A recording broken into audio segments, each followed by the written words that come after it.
ਬਾਨੀ ਪੀਟੀਆਈ ਦਾ ਪੀਐਮਜ਼ ਹਸਪਤਾਲ ਵਿੱਚ ਫਾਲੋ-ਅਪ ਚੈੱਕਅਪ ਦੂਜਾ ਇੰਜੈਕਸ਼ਨ ਲਾ ਦਿੱਤਾ ਗਿਆ। ਬਾਨੀ ਪੀਟੀਆਈ ਨੂੰ NTVEGF ਇੰਟਰ ਆਊਟਰੇਲ ਇੰਜੈਕਸ਼ਨ ਦੀ ਦੂਜੀ ਡੋਜ਼ ਦਿੱਤੀ ਗਈ। ਇਲਾਮੀਆ ਕਾਰਡੀਓਲੋਜਿਸਟ ਕੰਸਲਟੈਂਟ ਨੇ ਕਾਰਡੀਓਗ੍ਰਾਫੀ ਤੇ ECG ਕੀਤੀ ਜਿਹੜੀ ਨਾਰਮਲ आई और पिम्स के शफाई हस्पताल के माहिरीन की रहनुमाई में प्रोसीजर किया गया। बानी पीटीआई को फॉलोअप मशवरे ते नुस्खे के नाल डिस्चार्ज कर दिता गया। एग्जैक्टिव डायरैक्टर पिम्स का कहना है कि इलाज तो पहले दौरान के बाद विच मरीज की हालत मुस्तहकम रही। बानी पीटीआई के प्रोसीजर तो पहले स्पैशलिस्ट के बोर्ड ने मुआयना किया। प्रोसीजर लिए बानी पीटीआई की रजामंदी हासिल की गई। बानी पीटीआई फॉलोअप हदायत के नाल वापिस अडियाला जेल मुंतकिल। वज़ीर-ए-आज़म शहबाज शरीफ दो रोज़ा सरकारी दौरे ते कतर अपड़ गए। दोहा एयरपोर्ट उत्ते कतर दे वज़ीर मुमलिकत खारजा उमूर डॉक्टर मोहम्मद बिन अब्दुल अजीज अल खलीफी ने इस्तकबाल किया। नायब वज़ीर-ए-आज़म इसहाक डार, वफाकी वज़ीर अता तारड़, मुआवनी खसूसी तारिक फातमी भी नाल सन। वज़ीर-ए-आज़म अमीर कतर शेख तमीम बिन हमद अल सानी नाल दो तरफा मुलाकात करेंगे। इकतसादी ताउन तवानाई के शोबे में शराकतदारी उत्ते गलबात होएगी। वज़ीर-ए-आज़म 2 मार्च तो रूस का दौरा करेंगे। इसको कमज़ोर करेंगे, इस तरह के हमलों से हमारी हिम्मत को पस्त कर देंगे।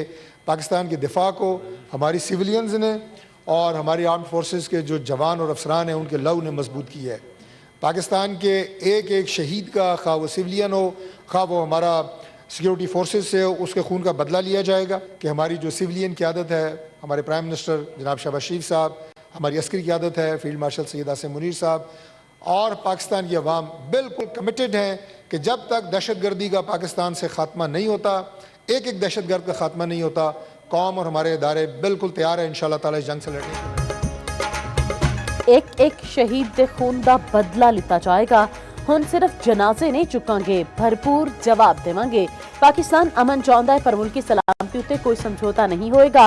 हुकूमत ने अफगानिस्तान में फौजी कार्रवाई उत्ते बाज़ाब्ता मौक़िफ़ सैनेट विच पेश कर दिता। विफाकी वज़ीर तारिक फजल चौधरी ने आख्या पाकिस्तान ने अफगानिस्तान के 3 सूबों में मुख्तलिफ थावां नूं निशाना बनाया। तरलाई बनू ते बाजोड़ विच होने वाले हमलियां दे तानेबाने अफगानिस्तान नाल मिलदे ने। मुज़ाकरात दे दौरान तालिबान हुकूमत ने 10 अरब रुपए का मुतालबा किया। असी 10 अरब के बदले गारंटी मंगी। तालिबान दहशतगर्दी के खात्मे की गारंटी भी नहीं दे रहे सन। दहशतगर्दां दियां महफूज पनाहगाहां अफगानिस्तान विच ने। बानी नाल मामलात ठीक करो, वादा करना तुहाडी हुकूमत डिगन नहीं देवांगे। सैनेट विच ओपोजिशन लीडर राजा नासर अब्बास का वादा। बानी पीटीआई नाल मुलाकात लई मुश्तरका पार्लिमानी कमेटी बनाने का मुतालबा। ओपोजिशन लीडर राजा नासर अब्बास ने आख्या पार्लीमेंट विच एहतजाजी धरना दिता तो पार्लीमेंट नूं भी ताले ला के बंद कर दिता गया। कि यह पार्लीमेंट की तौहीन नहीं? नून लीग के सैनेटर राणा सना ने जवाब दिता मुल्क की बेहतरी लई नाल बैठण नूं तैयार हां। सुप्रीम कोर्ट दे बाहर तहरीक इंसाफ दे राखतीन पार्लीमेंट का एहतजाज। बानी पीटीआई के मुकदमात मुकर्रर करन ते अहले खाना नाल मुलाकात कराने का मुतालबा। शुरका दा बानी पीटीआई दा ज़ाती मुआलजीन तो मुआयने दा भी मुतालबा। अमरीका के शुमाल मशरकी इलाके शदीद बर्फानी तूफान की लपेट विच। निज़ाम जिंदगी मफलूज। 5 करोड़ 40 लाख बंदियां लई अलर्ट जारी। 4 रियासतां विच एमरजेंसी नाफिज। New York, New Jersey, Delaware, Rhode Island, Connecticut ते मीसा 64 शामिल। 11,000 प्रवासां ताखीर का शिकार, कई मनसूख। मेयर ज़ोहरान ममदानी दा न्यूयॉर्क सिटी विच स्कूल बंद रखने का हुक्म।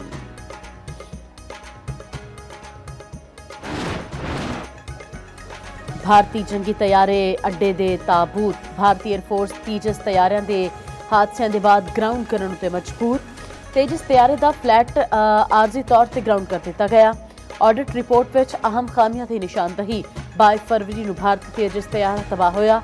2016 विच फिजाइया विच शामिल होने के बाद यह तीजा वड्डा नुकसान है। विफाकी वज़ीर दाखिला मोहसिन नकवी इटली अपड़ गए। मोहसिन नकवी इटली, यूनान ते स्पेन के वज़ीर दाखिला नाल मुलाकात करेंगे। गैर कानूनी इमीग्रेशन रोकने लई पाकिस्तानी इकदामात तो आगाह करेंगे। मुलाकातां विच दूजे अहम उमूर उत्ते भी तफसीली गलबात करेंगे।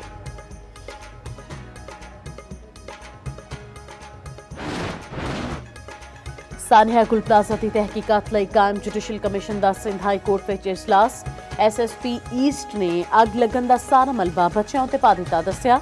ਗੁਲ ਪਲਾਜ਼ਾ ਵਿੱਚ ਅੱਗ ਲੱਗਣ ਦੀ ਵਜ੍ਹਾ ਬੱਚਿਆਂ ਦਾ ਮਾਚਿਸ ਨਾਲ ਖੇਡਣਾ ਸੀ ਕਿ ਇਲੈਕਟ੍ਰਿਕ ਤੇ ਹੁਕਾਮ ਨੇ ਕਮਿਸ਼ਨ ਨੂੰ ਬਿਆਨ ਦਿੱਤਾ ਜੇ ਬਿਜਲੀ ਜਾਰੀ ਰਹਿੰਦੀ ਤੇ ਅੱਗ ਹੋਰ ਵੱਧ ਫੈਲਣ ਦਾ ਖਦਸ਼ਾ ਸੀ। ਸੂਈ ਸਦਰਨ ਗੈਸ ਤੇ ਹੁਕਾਮ ਨੇ ਦੱਸਿਆ ਗੁਲ ਪਲਾਜ਼ਾ ਵਿੱਚ 4 ਗੈਸ ਕਨੈਕਸ਼ਨ ਨੇ। ਜਦੋਂ ਅੱਗ ਲੱਗੀ ਉਦੋਂ ਗੈਸ ਲੋਡ ਸ਼ੈਡਿੰਗ ਜਾਰੀ ਸੀ। ਜਸਟਿਸ ਆਗਾ ਫੈਸਲ ਨੇ ਰਿਮਾਰਕਸ ਦਿੱਤੇ ਪਹਿਲੀ ਵਾਰੀ ਲੋਡ ਸ਼ੈਡਿੰਗ ਦਾ ਫਾਇਦਾ ਹੋਇਆ ਹੈ। Director civil defence Abdul Hamid ਨੇ ਆਖਿਆ ਇੱਥੇ ਇਮਾਰਤਾਂ ਬਹੁਤ ਜ਼ਿਆਦਾ ਨੇ ਤੇ ਵਸਾਇਲ ਬਹੁਤ ਥੋੜੇ ਜਿਹਦੀ ਵਜ੍ਹਾ ਨਾਲ ਸਾਰਿਆਂ ਦਾ ਸਰਵੇ ਕਰਨਾ ਮੁਸ਼ਕਿਲ ਹੈ। ਕਰਬ ਰਹਿਨੁਮਾ MQM ਫਾਰੂਕ ਸਤਾਰ ਦਾ ਗੁਲ ਪਲਾਜ਼ਾ ਜੁਡੀਸ਼ੀਅਲ ਕਮਿਸ਼ਨ ਦੀ ਤਹਿਕੀਕਾਤ ਉੱਤੇ ਤਹਫੁਜ਼ਾਤ ਦਾ ਇਜ਼ਹਾਰ। ਮੀਡੀਆ ਨਾਲ ਗੱਲਬਾਤ ਵਿੱਚ ਆਖਿਆ ਸਾਨੀਆਂ ਤੋਂ ਮੁਤਲਕ ਸਾਡੇ ਕੋਲ ਕੁਝ ਸ਼ਵਾਹਿਦ ਤੇ ਸਬੂਤ ਨੇ। ਇਸ ਇਮਾਰਤ ਦੀ ਤਾਮੀਰ ਵਿੱਚ ਬੇਜ਼ਾਬਤਗੀਆਂ ਨੇ। ਸਾਡੀ ਦਸਤਾਵੇਜ਼ਾਤ ਵਿੱਚ ਪੱਕੇ ਸ਼ਵਾਹਿਦ ਤੇ ਸਬੂਤ ਨੇ। ਗੁਲ ਪਲਾਜ਼ਾ ਵਿੱਚ ਤਾਮੀਰਾਤੀ ਬੇਜ਼ਾਬਤਗੀਆਂ ਤੇ ਅਫਸਰਾਂ ਦੇ ਖਿਲਾਫ ਮੁਕੱਦਮਾ ਵੀ ਬਣਿਆ। MQM ਦੀ ਕਮਿਸ਼ਨ ਵਿੱਚ फरीक बनन की दरखास्त। म्यूनसिपल कमिश्नर SSP सिटी के इलैक्ट्रिक सने दूजे हुक्काम पेश।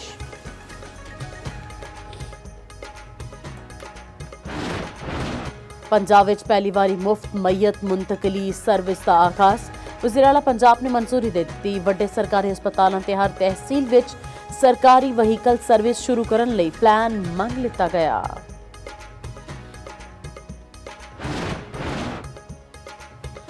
ईरान विच फिर मुजाहरे फट पे। तोहरान दी जामियात विच तलबा दा तीजे दिहाड़े भी एहतजाज। अमीर कबीर यूनिवर्सिटी विच भी तलबा ते हुक्काम विच झड़पां। बाज़ तलबा ने शाह दे दौरे दे ईरानी परचम भी लहराए।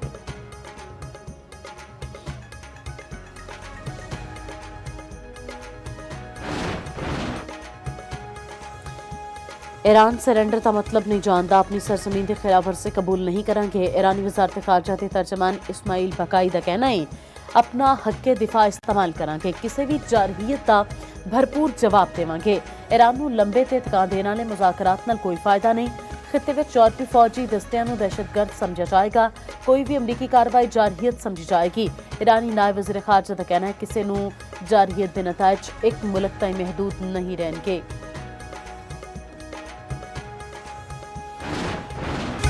T20 world cup which West Indies के जिम्बाब्वे के खिलाफ 107 रन्स नाल वड्डी जीत। जिम्बाब्वे की टीम 255 रन्स के पहाड़ वर्गे हदफ के थले दब गई। पूरी टीम 147 रन्स बना के आउट। वेस्ट इंडीज़ के बैटर्स ने छक्कियां ते चौकियां की बरसात कर दी।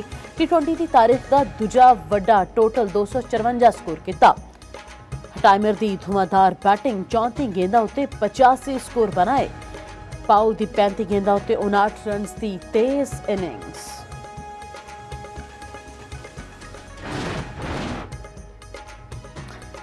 इंग्लिश क्रिकेट बोर्ड ने दी 100 लीग के फ्रेंचाइज़ां नूं पाकिस्तानी क्रिकेटर्स नूं नज़रअंदाज करन दी वार्निंग। आख्या पाकिस्तानी क्रिकेटर्स नूं महज कौमीयत उत्ते नज़रअंदाज किया ते फ्रेंचाइज के खिलाफ कार्रवाई होएगी।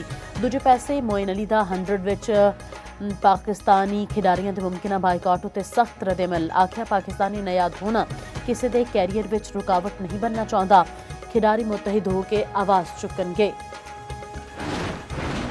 पाकिस्तान हॉकी फेडरेशन के एडहॉक सदर मोहिउद्दीन वानी नाल कौमी हॉकी टीम की मुलाकात। वर्ल्ड कप क्वालीफाइंग ग्राउंड दीआं तैयारियां उत्ते गलबात। मोहिउद्दीन वानी ने आख्या हॉकी विच गवाचा होया मकाम वापस लियाण लई हर मुमकिन इकदाम करांगे।